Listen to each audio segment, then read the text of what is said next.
Güneydoğu'da özel olarak. 1930'da o Gelyezilan katliamı. Ezdiler, Hristiyanlar, Zazalar orada çıkıyor. 1930'da. 1932'de Ezdi soykırımı Mardin tarafında. Mardin İstebin tarafında. 1938'de biliyorsun Dersim Alavi Zaza soykırımı. 1938'de zaten bellidir. 1946 ya 44'te bizim gene soykırımımız çıkıyor. Ben toplam yaptım 1944'ü de bir tarafa bırak. Ben toplam yaptım 25 seneden 5-6 soykırım ortaya çıkıyor. Bunlar hepsi kendine mal ediyorlar. Olur mu? Olmaz değil mi? Aynen. Zazalara kurban olsunlar. Az Zazalara kurban olun.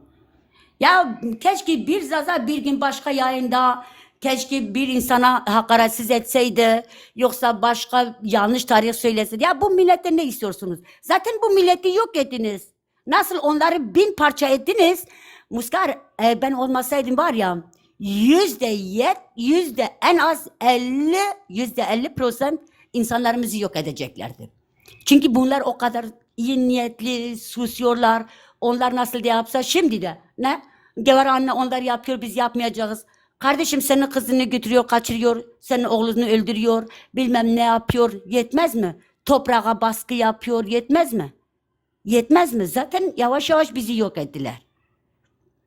Ben politika tarafından konuştuğum zaman bunlar bütün halk ayrı, gene diyeceğim halk ayrı ne ama bunların politikası her şey ortada.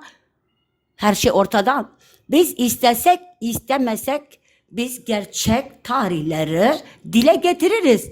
1930'da binlerce Muskar keşke o Ezdi buraya gelseydi. Ermenistan'da doğmuş ama Almanya'da, Fransa, İsviçre'de yaşıyor. Ya bir gün telefonla benim konuştu. Oo, geber hoşgam. O tarihte binlerce Zazaları yok ettiler, yok ettiler dedi. Fermana Zaza hani Zaza kalandın dedi. Zazaları yok ettiler. Ne o soykırımında. Bunlar hepsi kendine mal ediyor. 50 senedir bu millete gene de kullandın. Ben millete diyorum 50 senedir bunlara hizmet ediyorsunuz. Atalarınızın ismini bir gün dile getirdiniz mi? Yok. Soykırımınızı dile getirdiniz mi? Gerçek tarihi onların yüzünüzde söylediniz mi? Bunların kitabında var mı? Bunların derneğinde var mı? Ya biz söylüyorduk kabul etmiyorlar. Ya kardeşim olur mu kabul etse etmese? Kabul etmese sen kabul etmeyeceksin. Bunlar Bağdat'ı da yok ettiler. Bağdat'a baskı yapmışlar. Erbil'e baskı yapmışlar. Süleymaniye'de bir ezdi yok. Yetmez mi? Irak'ta, Suriye'de, Afrin'de her yerde o Zazalar şimdi bir Zaza yok. Hepsi asime olmuş. Var Kürt olmuş, var Arap olmuş, var bilmem ne olmuş, var Şia olmuş. Yetmez mi? Kaç milyon burada kalmış ne var? Ha, Kürt'teysen ajansın. Makarnacı senin önderin, senin liderin makarnacı. Ya. Gani Bira hoş geldin baş tacı. Ah ya. Buyurun öbürkiler konuşsun. Muskar Bira. Ya, bir sigara Hoş bulduk, içecekler. hayırlı akşamlar. Hoş geldin abi. Ömer abla. Buyurun Gani Bira hoş geldin. Eyvallah. Sermaye ben bir şey diyeceğim. Sermaye. Bunlar diyor yok bu katliamı yok şu katliamı yok bilmiyorum Roboski diyor ya. İki de söylesinler. Zaza katliamı yaptık. Yani 40 bin Zaza Aleviler. Suriye önce bunlar söylesin bizi katletti.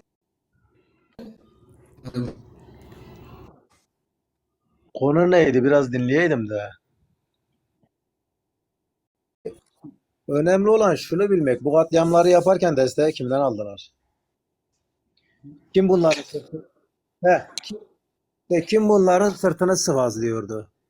Bunların sırtını sıvazlayanlar hala sıvazlıyor mu, sıvazlamıyor mu? Geçmişteki hastalıkla alakalı olaydır. Şimdi düşün, bir tane sokaktan birini aldın, açtı, çıplaktı, giydirdin, yedirdin, içirdin. Ölene kadar senin istediğini yapar mı? Yapar değil mi? Bu ne Şimdi kelime? bunlar da çıplaktılar, aldılar, giydirdiler. Toprakları yoktu, toprak verdiler. İsimleri yoktu, isim verdiler. Evet. Sultan Gerçekten. Sencer değil mi ya Kürdistan ismini koyan? Daha öncesinde öyle bir toprak mı var? Yüreğine Öyle bir sağlık. isim mi var? Varsa söylesinler. Sultan Sencer Kürdistan ismini vuruyor arkadaş. Yani senin